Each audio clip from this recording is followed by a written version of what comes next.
I'm trying this very convoluted way of getting around.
and gentlemen, the President of the United States.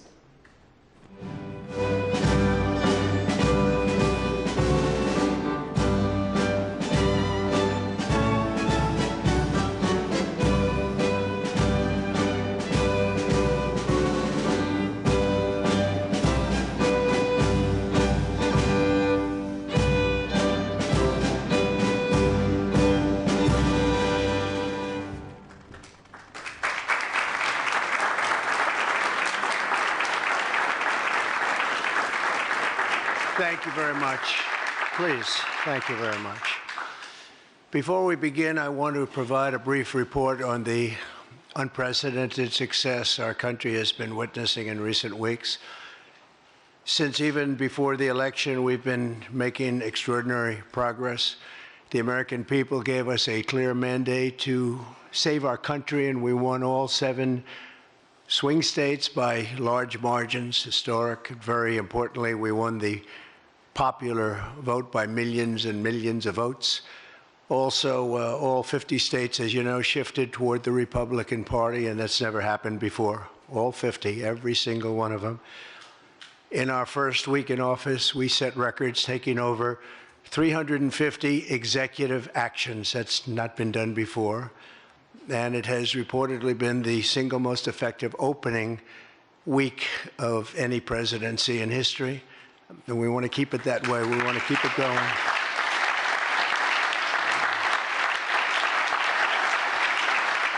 We want to keep it going. We've broken from decades of failed Washington policies and restored common sense and sanity to our government.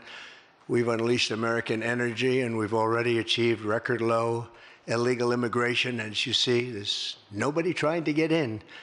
And that's what we've been waiting for a long time, and gotten woke ideologies out of our government and out of our military.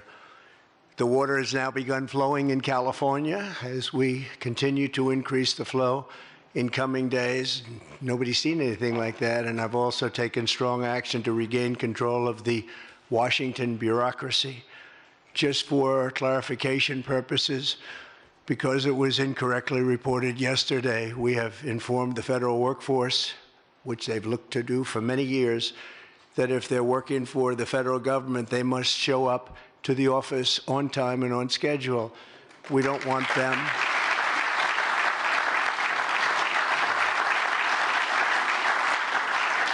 We don't want them to work from home because, as everyone knows, most of the time they're not working, they're not very productive.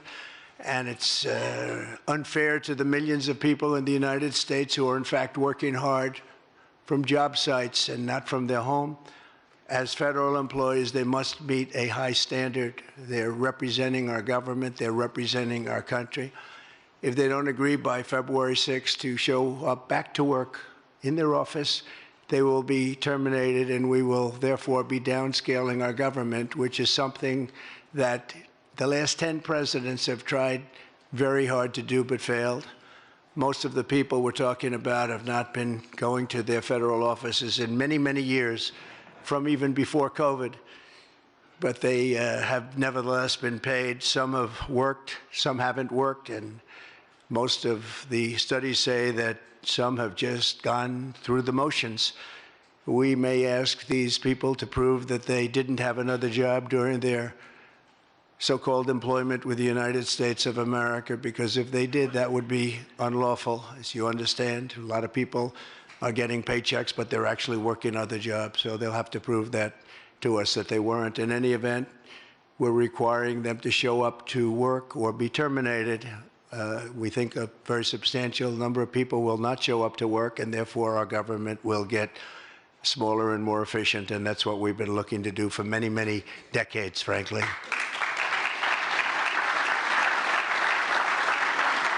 Thank you. In addition, there was a short-term pause or funding freeze on certain discretionary spending payments, such as government grants, only for us to quickly look at the scams, dishonesty, waste, and abuse that's taken place in our government for too long.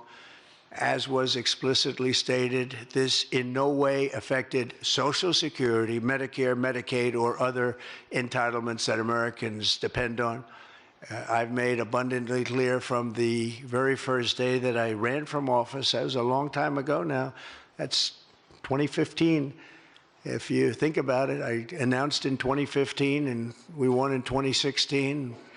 We did very well in 2020, but we did really well just recently. And I'm restating right now to correct any confusion that the media has purposely and somehow, for whatever reason, created Social Security, Medicare, Medicaid have not been affected by any action we're taking in any way, shape, or form.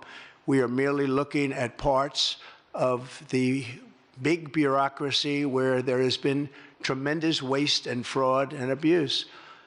In that process, we identified and stopped $50 million being sent to Gaza to buy condoms for Hamas.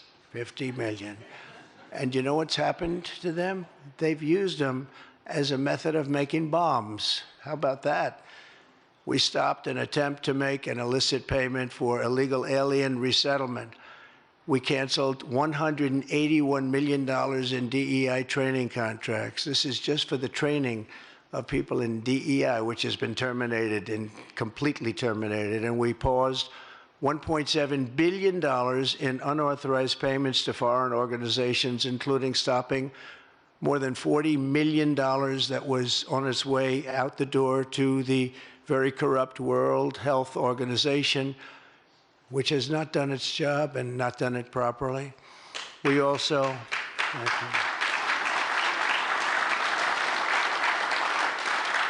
We also blocked $45 million for diversity scholarships in Burma. 45, that's a lot of money for diversity scholarships in Burma. You can imagine where that money went. These were the types of payments, and many others. I could stand here all day and tell you things that we found, and we have to find them quickly because we want the money to flow to proper places. But these were the payments and types of payments affected by the temporary freeze, and the American people strongly support these efforts. I talked about it during the campaign, and they voted for us in record numbers. Every single day, we're now putting America first and fighting to get the most out of every single tax dollar for our great citizens. We've gathered this afternoon to take another historic action, however. In a few moments, the Laken Riley Act will become the very first bill that I proudly sign into law as the 47th President of the United States.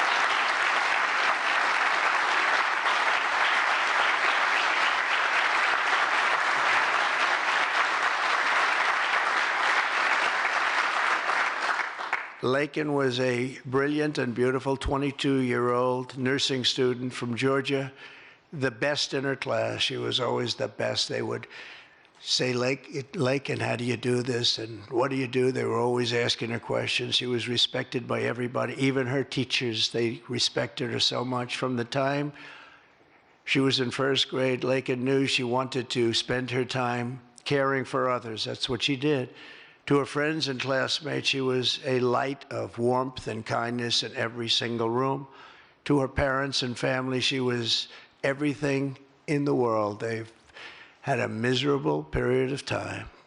Just after 9 a.m. last February 22nd, Laken went out for a jog on the campus of the University of Georgia, but she was just never returned. She never came back, did she, huh?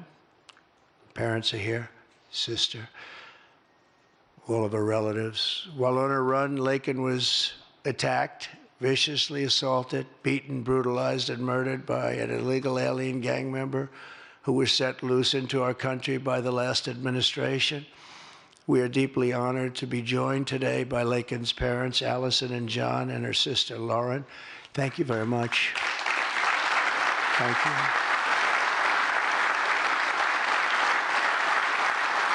So sad. We were together right after that happened, and it's a tremendous tribute to your daughter, what's taking place today. That's all I can say, but it's so sad we have to be doing it at all. Thank you very much for being here. To Laken's family, we will keep Laken's memory alive in our hearts forever, everyone's hearts. With today's action, Her name will also live forever in the laws of our country, and this is a very important law. This is something that has brought Democrats and Republicans together. That's not easy to do. Laken did it. Laken did it. America will never, ever forget Laken Hope Riley.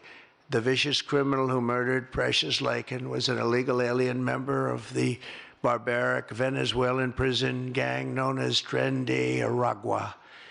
He trespassed across our southern border in 2022 and was apprehended by Border Patrol, but under the cruel policies of the last administration, instead of being deported, as he should have been, he was released into the United States, as were millions of other people, many of them very dangerous people. And you see what we're doing? We're getting them the hell out of here.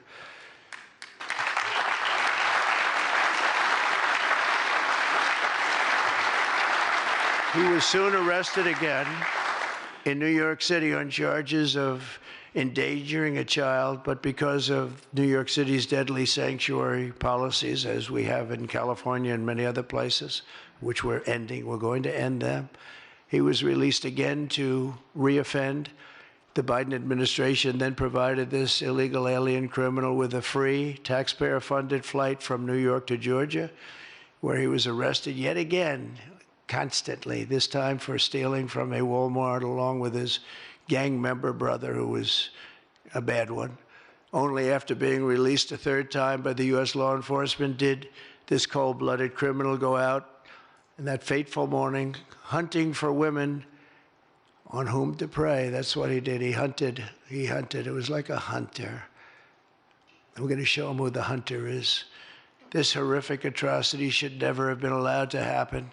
And as president, I'm fighting every single day to ensure that such a tragedy never happens again. We don't want this to happen.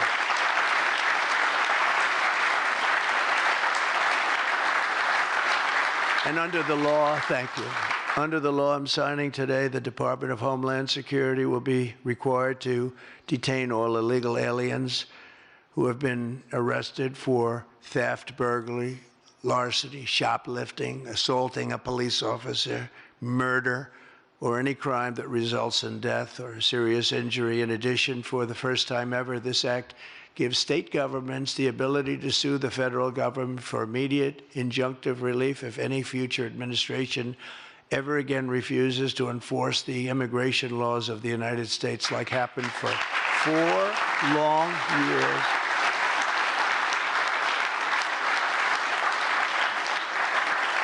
And that was happening for 4 long years, frightful years. Amazing. You'd say, how can people do this? How can they allow this to happen? How can they allow criminals to pour into our country and then try and defend it? And they're still trying to defend it, but they can't. That's why I'm here instead of somebody else, actually. It's the biggest reason. I believe it's the single biggest reason. Inflation was horrible. Many things were horrible during that administration.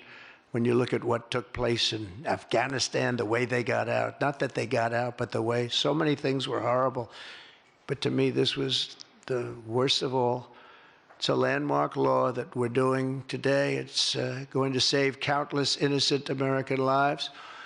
I want to thank every House Republican, every Senate Republican, as well as the 12 Senate Democrats and the 48 House Democrats who voted to pass this vitally important bill, and many of them are with us today, and I really do appreciate it. And I very much especially appreciate the bipartisan support. The Democrats, really a big percentage of them came through, and plenty of them wanted to. They probably felt they couldn't, but they really wanted to. That they don't understand that would have made them a lot more popular, would have made them a lot better with their people. The ones that didn't are going to be sorry, because the people are not going to forget that they wouldn't sign. This is a perfect, incredible tribute to an unbelievable young lady. We're joined today by many great supporters of our new strong border policies, and they are indeed strong, including Vice President Vance, thank you, JD, Secretary Scott Bessent, who just got approved, by the way. Where's Scott? He just got approved. Scott, I'm very impressed. Got a lot of Democrat votes, too. He got a lot of Democrat votes. It's great. I don't know, is that a good thing or a bad thing? I'll have to think about that. Secretary of Homeland Security, who's going to be fantastic. I know her so well, and I know it's probably not complimentary because she is a woman, but she is tough. Where is she? Where is Christy? Christy, great. Stand up, please. You have such an important job to do.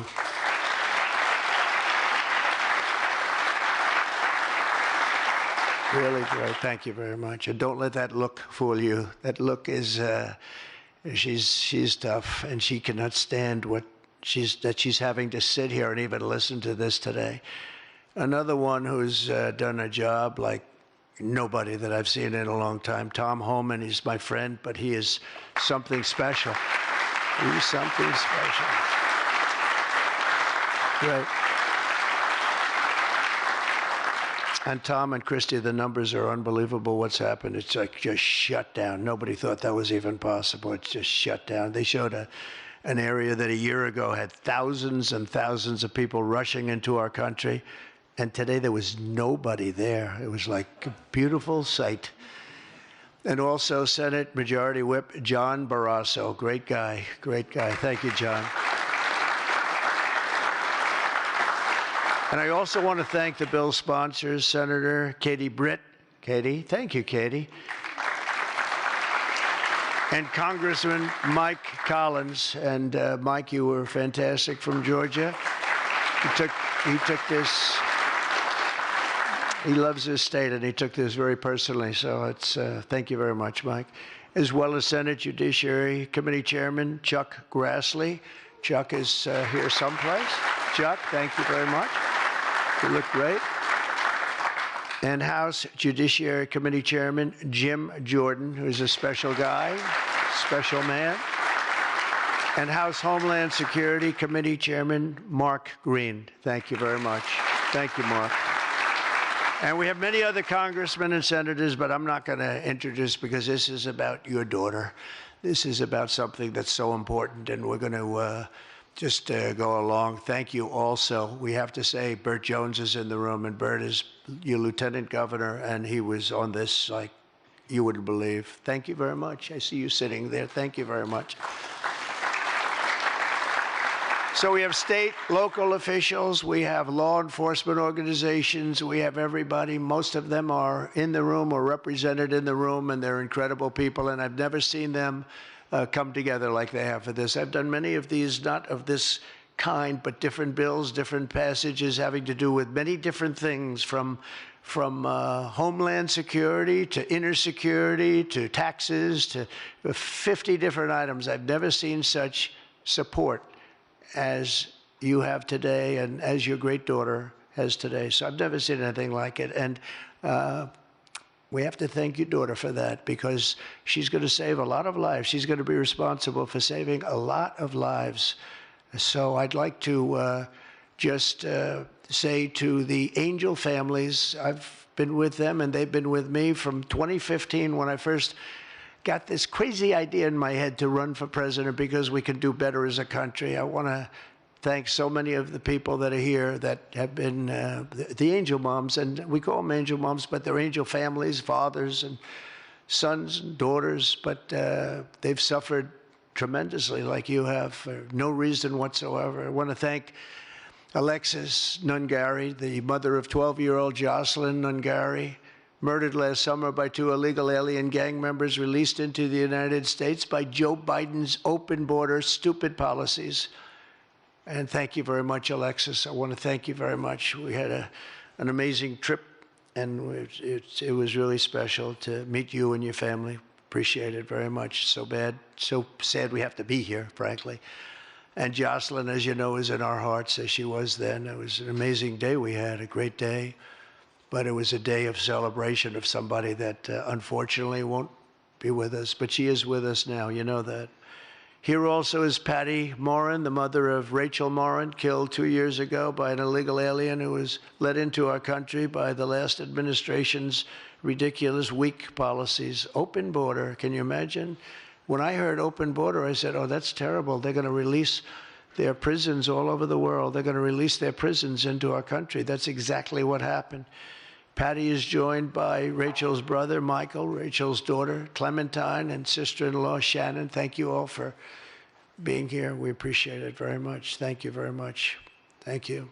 With us as well is the loving family of Kayla Hamilton, a 20-year-old girl murdered in July 2022 by the MS-13 illegal alien gang member who is violent, vicious, and they knew it, and they didn't do anything about it. And I want to thank you to Kayla's mother, Tammy, and her grandmother, Kathy, and her stepfather, Jeremiah, very much. And finally, I want to thank others who have also suffered this horrible scourge that goes on with young people being killed, and other people too, but young people, largely young people being killed. Thank you to Scott Root, the father of Sarah Root, killed at 21 years of age. Think of that, 21, by an illegal alien. Shouldn't have been in our country, would have never been in our country if we were here. What a sad thing. To each of these angel families, we love you and we stand in awe of your courage and your strength. It's the toughest thing anybody has to go through. Many of the angel families here today were betrayed by the last administration, and with its heartless and foolish and really very, very arrogant and very, very dumb policies. Policies that aren't even believable when you talk about common sense. I say we're the party of common sense, but the Democrats also, they have plenty of common sense, and that's why so many are here today and so many supported what we're doing. The very government that was supposed to protect their daughters instead opened our borders and transported the world's most dangerous criminals straight into their communities. They came from prisons and jails and insane asylums and mental institutions from all over the world, not just South America. People think South America. They come from all over the world. They come from every continent. And they came here by plane, and they were loaded onto buses, and they were driven right up to our border, and they drove right through the border, and nobody even said a word to them. And in those buses and those cars and those trucks were some of the meanest criminals anywhere in the world. As of last September, 425,000 illegal alien criminals were roaming free, including 13,099 convicted illegal alien murderers, of which about almost 50% killed more than one person, and they were roaming all over the country in our farms, in our cities.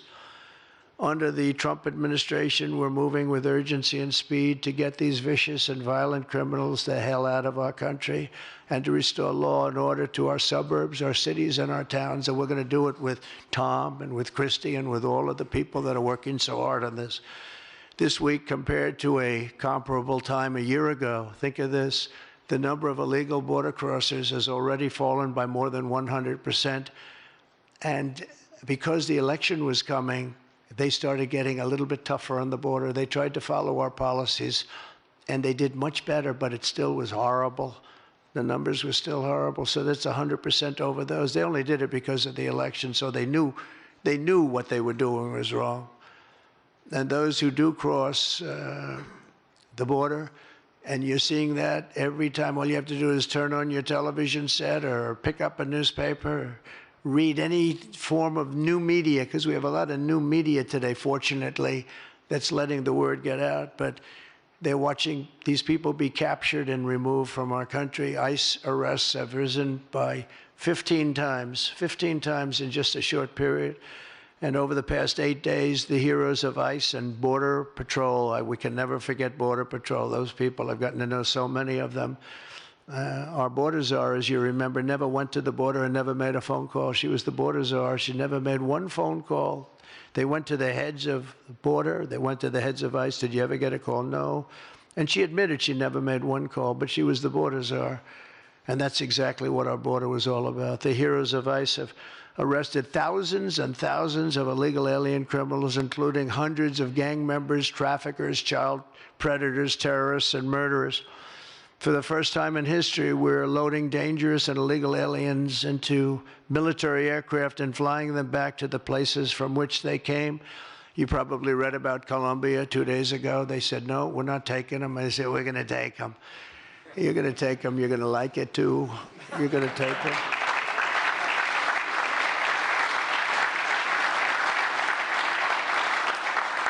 they talked about, we're not going to take people that are in shackles. I said, well, but the people that are in shackles are murderers, they're drug lords, they're rapists, they're very tough people.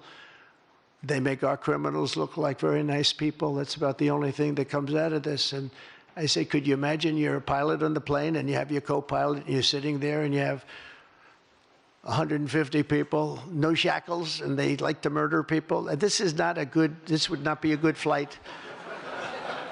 So Colombia apologized to us profusely within an hour based on something I said, meaning you're going to pay tariffs like nobody's ever paid tariffs before. But they actually wanted to terminate his position. They're essentially Congress met, and they were very angry with them.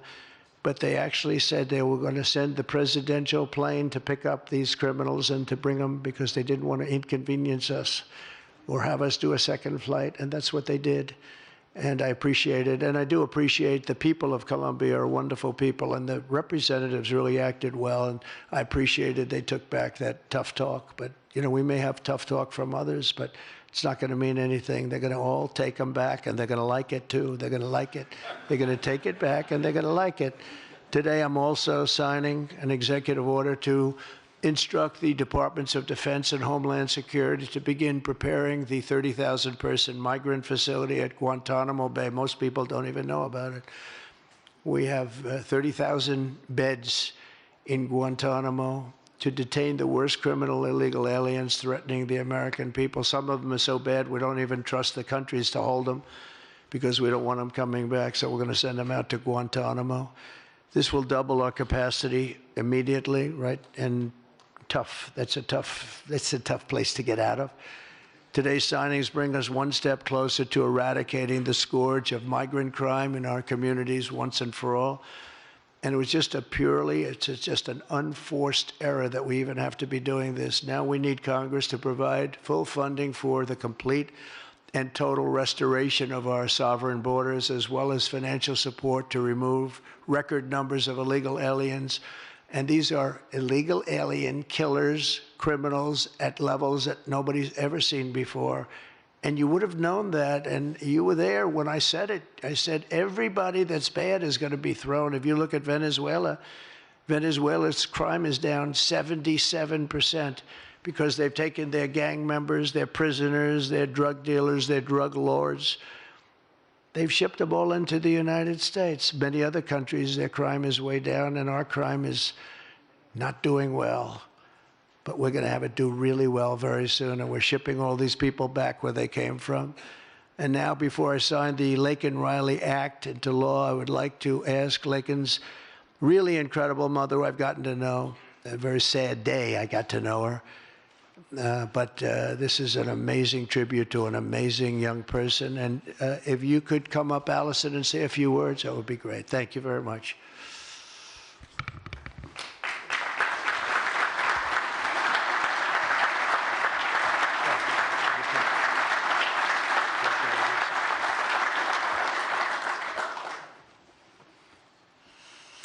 Thank you, President Trump. We would like to thank Senator Katie Britt for her diligent bipartisan work to get this bill through the Senate. We'd also like to thank Congressman Mike Collins for his unwavering passion and for leading on the Laken Riley Act from the start. Our family will forever be grateful for the prayers of the people across our nation and for helping to get this legislation into law. We also want to thank President Trump for the promises he made to us. He said he would secure our borders and that he would never forget about Laken. And he hasn't. He's a man of his word. We trust that he will fight for the American people. Most importantly, I want to thank our Lord and Savior, Jesus Christ, because without his sacrifices, Laken's story would have ended on that horrific day that she was taken from us. But because of him, we can continue living knowing that we will see Laken again. There's no amount of change that will ever bring back our precious Laken. Our hope moving forward is that her life saves lives. We're so thankful that her passion for helping others and her legacy for doing good in the name of Jesus Christ will carry on. Thank you. Thank you. Come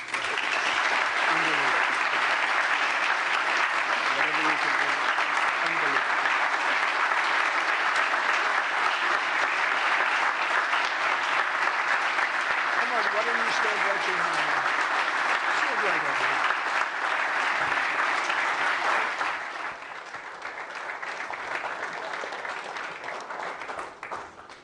Thank you. We're going to sign this in honor of Laken Riley. Come on up here, some of the people that we love that have been so instrumental. Okay?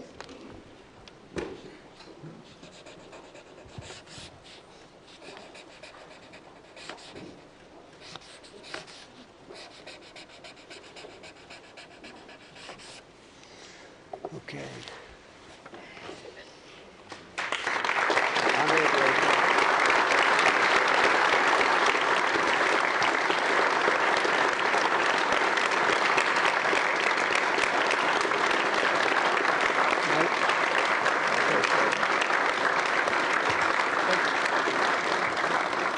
Thank you, everybody. Mr. President, government funding, can you take a quick question on government funding, the pause? I don't think this is appropriate time, really. I respect that, but I don't think it's appropriate. I can just tell you government is doing very well, and we're cutting way back, but this is not the appropriate time. Thank you.